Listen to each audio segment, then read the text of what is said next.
families.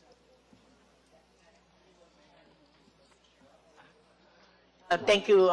Salamat po, Madam, Your Honor.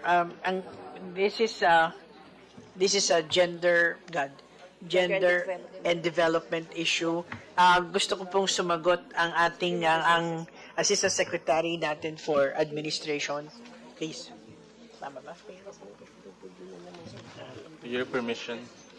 Please proceed. Respond. Well, in terms of gender and development within the organization, within DFA, Madam Chair, Your Honor, we were cited by COA last year in their audit as among those departments that have complied with the 5% threshold in our overall budget. No? In fact, our utilization was quite high. It's about, I think, at 8 to 9% of total budget. No? Insofar as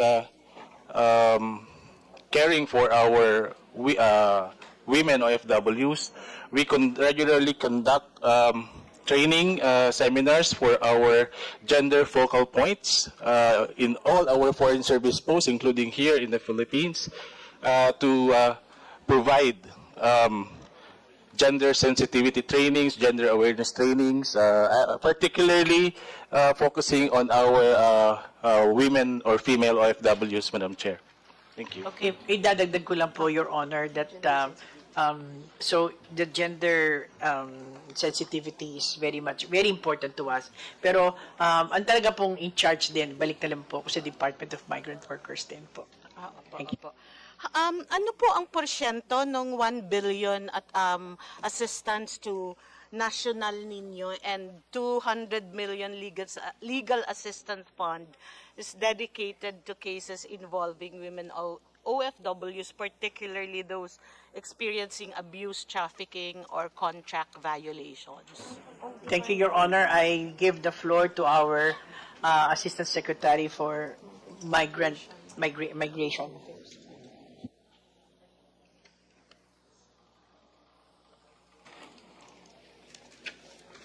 Thank you, Madam, Mr. Chair. Thank you, ma'am.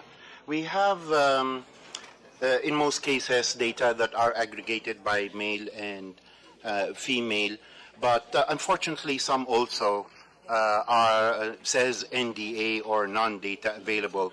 And from studying the data, I see that most of the NDA are really in crisis situations where they were not able to aggregate the data.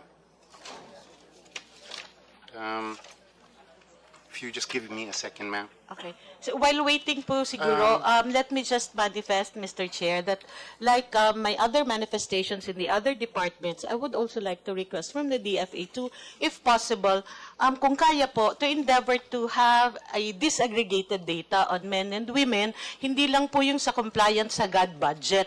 Gusto rin po nating malaman yung sa ibang programa para mas makabuo po tayo ng mga polisiya at programa na angkop at tama sa ating mga constituents. So, sige po, sir. You may continue. Yes, ma'am. For example, in cases pending or detained, male ang 934, and female po is 535.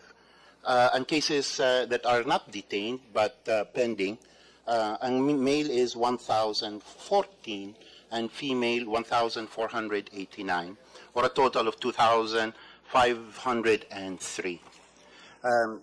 We also have data for the types of sentence by male and female, and also resolved cases for those who've pleaded guilty, sentence served, and executed. In general, we try to divide it by gender, and it is only in some where I see that repatriation, the gender aggregation has not been or segregated perfectly. Siguro po dahil pag emergency minsan nawawala na yung DWIT, although importante din po. We can try to later on submit a full listing together with the cost that had been allocated by gender po. Maraming salamat po. On programs and services, meron po ba tayo na bago or expanded program sa 2026 budget that directly address the vulnerabilities of women OFWs such as sexual harassment, domestic abuse, or human trafficking? Your Honor, just to, kung 2026 po, this will be within the purview of the Department of Migrant Workers po. Okay, thank you. Thank you po. Do we have or do we continue to have processes and measures to help strengthen partnerships with host countries so that we can avoid abuses to our women, especially women OFWs? Meron po ba tayong ginagawa, may ginawa o patuloy na ginagawa para dyan po? Your Honor, may ginawa, patuloy na ginagawa. Ito po ay embodied, again, in partnership with Department of Migrant Workers. At dito po nakasaad yan sa mga bilateral labor agreements. Meron po mga bayan na hindi na namin kailangan yan, kagaya ng Europe is very strong na ang kanilang mga human rights issues. Pero gusto ko pong sabihin na ang bilateral labor agreements na kinukonclude at this very time is very strict on those aspects that you mentioned. Thank you so much, Madam Secretary. Siguro po, sa panghuli na lamang po, nais ko lang bigyan ulit ng diin at nagpapasalamat po ako sa Department of Foreign Affairs sa ginagawa nila at mga ginawa nila upang mapabuti ang kalagayan ng ating mga OFWs, lalo na po ang ating mga kababaihan. But let me stress also na ang ating ginagastos para sa kanila ay hindi talaga gastusin. Ito po ay investment para sa kanilang karapatan, dignidad at kinabukasan, hindi lamang po ng ating mga kababaihan, kundi pati ang buong pamilya. Maraming salamat po. Thank you, Mr. Chair. That would be all. Thank you, Ma'am Representative Montes. May we now recognize Vice Chairman Roger Mercado?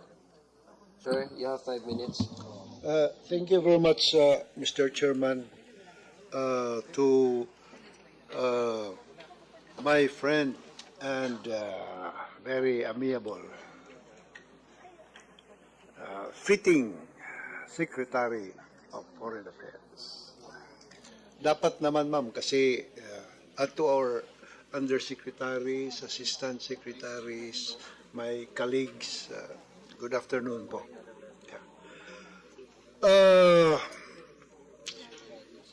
Actually, I do not want to make interpellations or questions because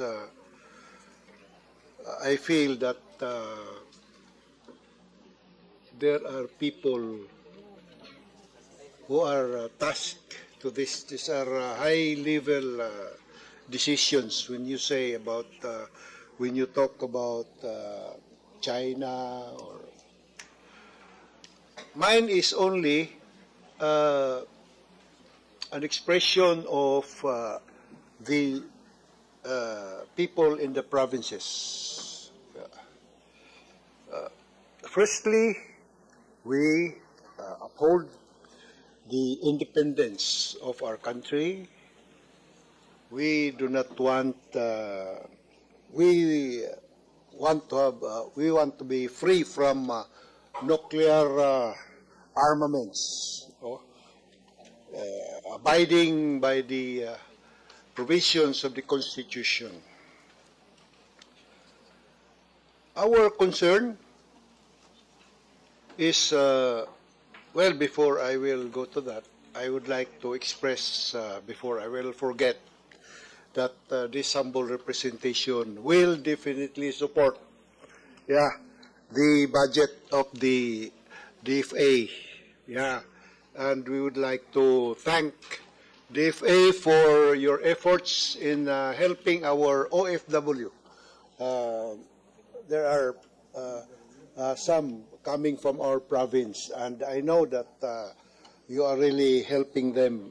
Thank you very much, Ma'am, and DFA.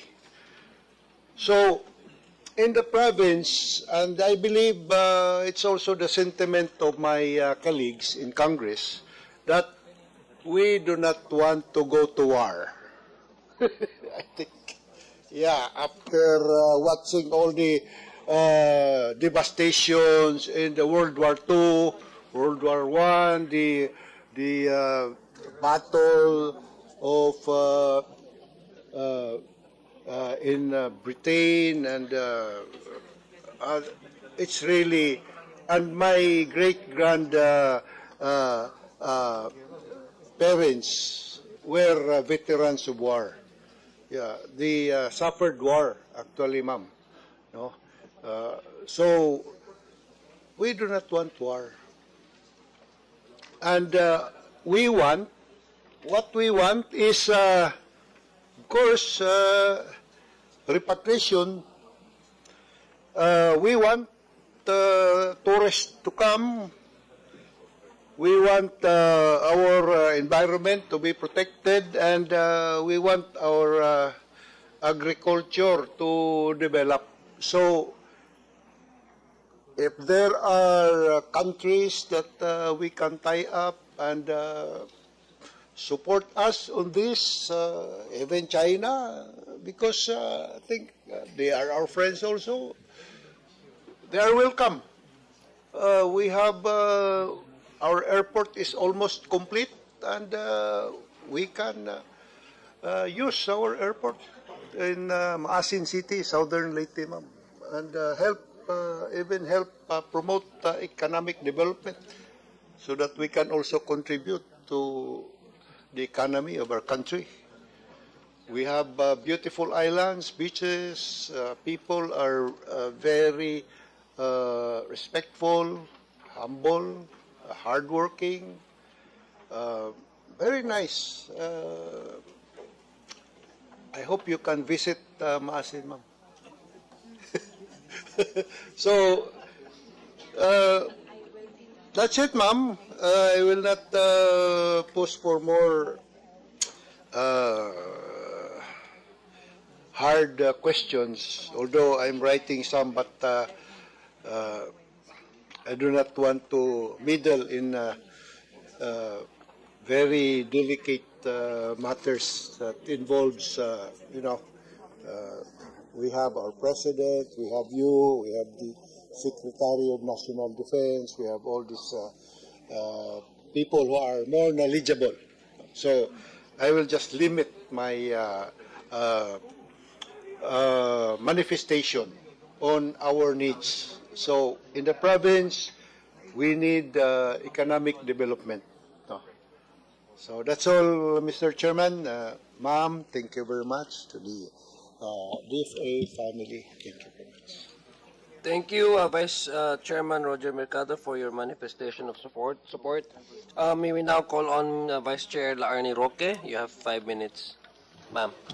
Thank you, Mr. Chair. Good afternoon, Mr. Chair. Good afternoon to our very hardworking Secretary of our Department of Foreign Affairs, Secretary Lazaro, and of course the rest of the family. Of course, former ambassador to South Korea, my dear friend, Yusek. Oh, Yusek na. Yusek Tess De Vega. Anyway, I would like to ask and inquire about passport application and renewal procedures for individuals with special needs.